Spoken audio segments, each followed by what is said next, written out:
کسی کے یہاں دعوت ہو، بولے بھی ٹائم طے کرنا بدعت ہے، ہم دن تاریخ طے نہیں کر سکتے، شادی ہے آ جانا، کس دن آنا ہے نہیں تاریخ نہیں طے کر سکتے، کیونکہ 40ویں میں نہیں کر سکتے، یہاں بھی نہیں کر سکتے، تاریخ طے نہیں ہے، دن بھی طے نہیں ہے، جگہ بھی طے نہیں ہے، لیکن آپ شادی میں ضرور تشریف لائیے گا۔ لوگ کہتے ہیں نہیں جی آپ خاص کر دیتے ہیں، 40 ہے تو 40 دن، 10واں ہے تو 10ویں دن، یہ خاص کرنے سے منع ہو جاتا ہے۔ خاص کرنے سے منع نہیں ہوتا میرے بھائی، 40 یہ شریعت میں کوئی خاص لیمٹ نہیں ہے۔ اچھا ہمارے بھی کئی لوگ پوچھ رہے ہوتے ہیں کہ ہمیں وہ سہولت ہو رہی ہے، 39ویں دن اتوار کا دن پڑ رہا ہے، لوگ آ جائیں گے، 40واں پیر کو آ رہا ہے، تو حضرت صاحب 40واں ہو سکتا ہے میرے بھائی، یہ کوئی شریعت نے طے نہیں کیا کہ اتنے ہی دن میں، مقصد اصالِ ثواب ہے، چاہے آپ 35ویں دن میں کر لیں، آپ 37 دن میں کر لیں، عدت کے احکامات شریعت نے رکھے ہیں، اس کو ہم آگے پیچھے نہیں کر سکتے، لیکن اصالِ ثواب کے لیے نہیں ہے، یہ اپنی سہولت کے لیے ہے۔ مسجدوں کے ٹائم، ایک تو اللہ نے نماز کا وقت بیان کر دیا، رسول اللہ نے اسے بیان فرما دیا کہ فجر اتنے سے لے کر اتنے بجے تک، ظہر اتنے بجے سے لے کر اتنے بجے تک، عصر کا ٹائم یہ سے لے کر یہ تک، مغرب یہ اور عشاء یہ۔ اب جو طے کیا ہر مسجد والے نے، کسی نے 1:30 بجے رکھی، کسی نے 1:45، کسی نے 2 بجے، کسی نے 1 بجے، کسی نے 1:15 بجے، ایسا ہے کہ نہیں ہے بھائی؟ تو کیوں ٹائم طے کیا ہے؟ ورنہ یہی کوئی کہے کہ ٹائم تو طے نہیں کر سکتے ہیں، بھائی اس لیے کیا ہے کہ لوگ آ جائیں گے، ان کو سہولت مل جائے گی، جس علاقے میں جو سہولت ہے لوگوں نے طے کر لیا،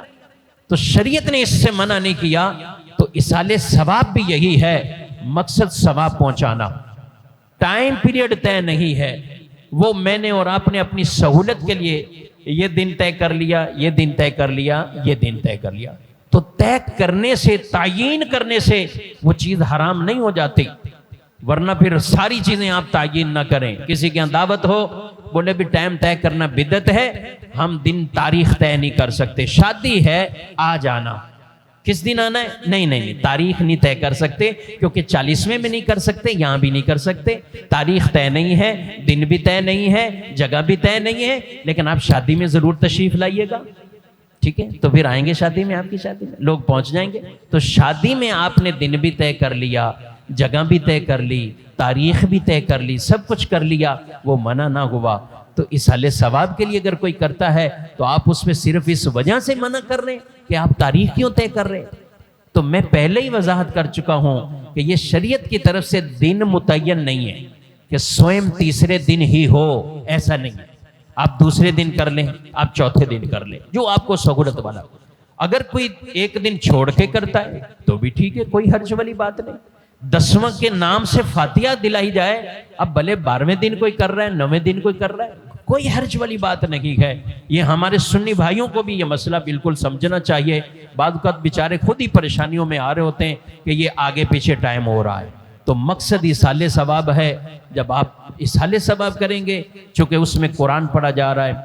نعت خوانی ہو، بیان ہو، ذکر ہو، اور کچھ ایسا اہتمام ہو، یہ سارے نیکی والے کام ہیں، اس کے لیے یہ چیزیں کوئی طے شدہ،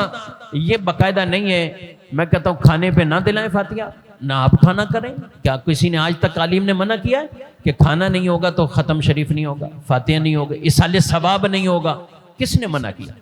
اصالِ ثواب آپ روزانہ کریں، ہر نماز کے بعد کریں، رسول اللہ صلی اللہ علیہ وسلم کی ایک حدیث ہے، جب اپنی نماز پڑھو